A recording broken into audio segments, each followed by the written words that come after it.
Il est là chaque soir aux alentours de 20h30, il décortique les infos pour nous. Pascal Atenza décape l'actu.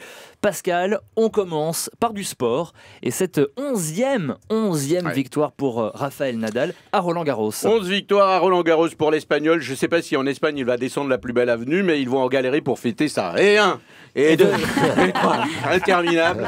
Alors, inutile de vous reparler des Français à Roland-Garros avec la phrase la plus souvent prononcée par un joueur de tennis français. Je suis pas venu ici pour souffrir, ok? Alors non, il faut quand même le dire. La France a gagné Roland-Garros cette année. C'est vrai. Oui, en double, il faut le signaler. Oui. On peut en être fier. Oui, on a gagné en double. Mais en face, ils étaient deux aussi, rassurez-moi. Bien sûr, non, mais juste pour savoir. Bon, pour le reste, il faut dire qu'on n'a pas eu de chance. Il y a eu beaucoup de pluie, trop de pluie, tellement de pluie qu'on aurait mieux fait de faire jouer Florent Menodou. On aurait peut-être gagné quelque chose.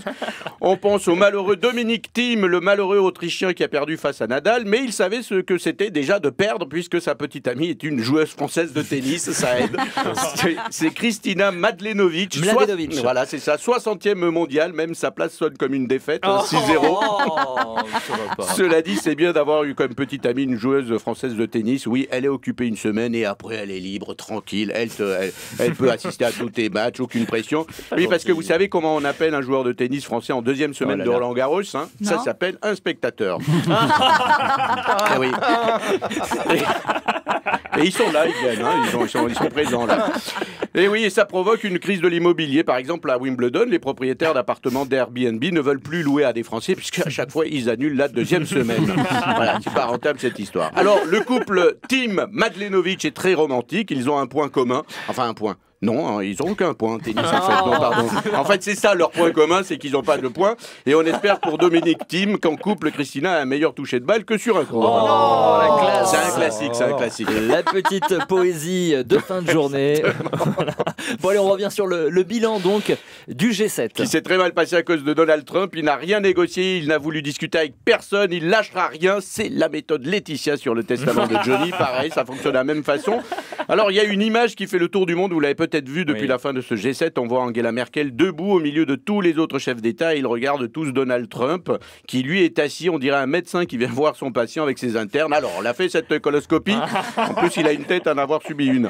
Bref, même Angela Merkel ne l'a pas impressionné. Pourtant, quand elle débarque, on dirait ta mère qui rentre par surprise dans ta chambre quand tu surfes sur Jacques et Michel. C'est vrai, c'est vrai, on est d'accord. Ça sent le vécu.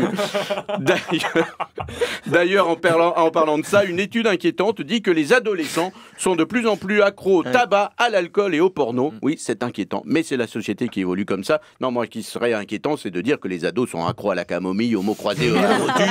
Ça vraiment, ça ferait flipper. Alors, on se demande finalement pourquoi Trump est venu à ce G7, un jour de sa rencontre officielle, demain avec Kim Jong-un, sûrement pour voir la coiffure d'Angela Merkel le prépare à supporter celle de Kim Jong-un, ça aide un peu. Alors, la discussion entre Trump et Kim Jong-un va porter sur la coiffure d'Eddie de Pretto. Comment a-t-il pu faire ça? Quelles sont ses motivations? Quels sont ses réseaux?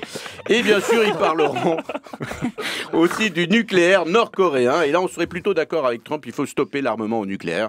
Mais oui, parce qu'après une explosion nucléaire, rien qu'avec le souffle, on sera tous coiffés comme Donald Trump. Et franchement, personne ne veut de ça. Non, c'est vrai. Personne ne veut que ça. Surtout que vous avez un petit peu de... Moi, ça m'aiderait. Moi, j'aimerais bien. Moi. Remarque, ça serait pas mal. Petite mèche sur la gauche, la droite, ça irait bien. Petite mèche blonde, ça vous irait à ravir, Merci Pascal beaucoup. Atenza.